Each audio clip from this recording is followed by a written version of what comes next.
Hello guys, today I'm going to show you how to create navigation for your Shopify store. First of all, you need to go to the navigation, and here you will see several items. For example, it can be main menu. Click here, and after that you will see structure like this: first level and second level.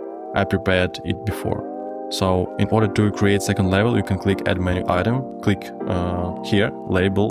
You need to add label and link. After that, approve and drag and drop to the first level or another place. Okay, remove. Then you need to go online store. After that, click on customize. If you use another theme, functionality can be different. Okay, customize.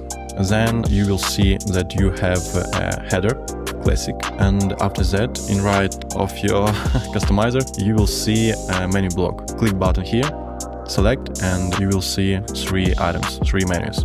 For example, it can be main menu, and click save.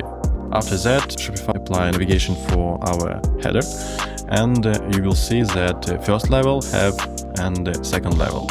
This doesn't have anything. So it's really easy. If you want to know more about Shopify, you can subscribe on my channel. So thank you for watching. Bye bye.